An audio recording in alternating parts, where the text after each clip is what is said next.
Well, I was exposed to the UFO problem in 1974. I was a sergeant in the Air Force. I was stationed at Offutt Air Force Base in Nebraska. At that time, that was S.A.C headquarters. I was assigned to the Strategic Air Command. I was at the headquarter base for S.A.C at Offutt, and I worked in the communications for Strategic Air Command. Worked about 8 floors underground at the headquarters base. I had a top secret crypto clearance with an R prefix. And I know people, they say, okay, well, I had a top secret, I had a top secret, I had a secret clearance. Well, be that as it may, I had one of the highest, if not the highest clearance ratings that you could possibly get.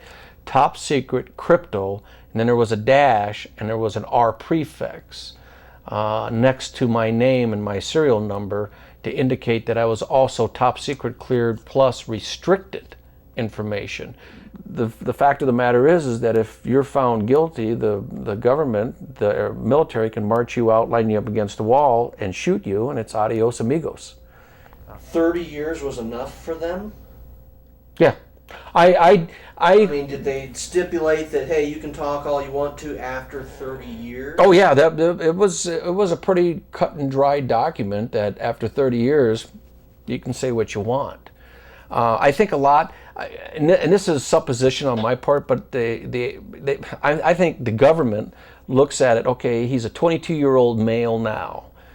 Average lifespan back in 1974 for males was about 60, 65 years old. I mean, I think this is how they looked at it, and they go, 30 years, this old boy will be dead.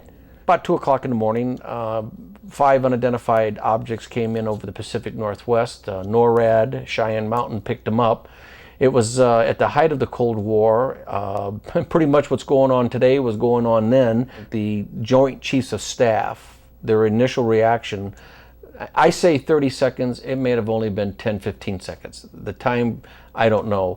The fact of the matter is they felt it was a preemptive strike by a Russian submarine, and these were I.C.B.M. Polaris missiles launched from a submarine. And they came in out of the Pacific Ocean over the Pacific Northwest. NORAD picks them up. We went to full alert status. Launch codes were given out. So they were reading the codes and they were punching them in. In other words, the missile hatches were being opened and the targeting information was being fed into the I.C.B.M. for, it was called the pre-launch status for launch. Looking Glass had issued the fail-safe coordinates for the bombers that were in the air. A lot of people don't realize this, but at that time, during the Cold War, B-52 bombers armed with nuclear missiles and bombs were in the air 24/7. About 30 seconds into this scenario, these objects that were coming in, and I want to say they were registered at about 180,000 feet, and they were being tracked at about anywhere between 4,000 and 6,000 miles an hour. And that's about the speed of an I.C.B.M., by the way. But during this scenario, these 5 objects made several course corrections. Now, this predates cruise missile technology. They tracked these objects. And these objects went out over South Dakota, North Dakota, into Canada, out over the Bering Sea and into Russia, Siberia. And Nixon called, I believe the premier of Russia at that time was Leonid Brezhnev, and said they are not ours. And the reason why he did that, because the Russians were monitoring our nuclear force. They knew that we had blown the hatches off the I.C.B.M.s, that the bombers went to their fail-safe, that the submarines had been given their sailing orders, and hey, what's going on? And all of a sudden, they pick up these 5 objects coming in out over Canada. Nixon didn't want them to think, or didn't want the Russians to think, hey, we're doing a preemptive strike on you guys, because of the tensions that are Cold War status in the Israeli situation. When it was all over with, I believe they were OSI personnel. I don't know that for a fact. They were in uniform. One was a major. The other one, I want to say, was a captain.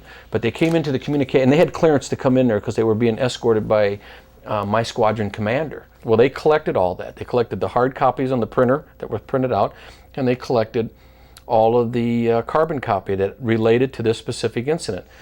Then I was taken into the command room, which was up on ground level, and I was debriefed for about 3 hours. I was due to get off at 7 o'clock in the morning, and I didn't walk out of that room until about 10:30. They would ask me, "What'd you read?" Well, I had clearance to read these messages, and I said, "Well, I read about 5 unidentified objects, and we went to alert status and launch codes." No, that's not what you read. Yeah, it is. No, that's not what you read. And they would start this process over again. And it was a deprogramming process. And they wanted to make sure, I think the gist of the whole deprogramming or the 3 hours was to make sure that I'd keep my mouth shut.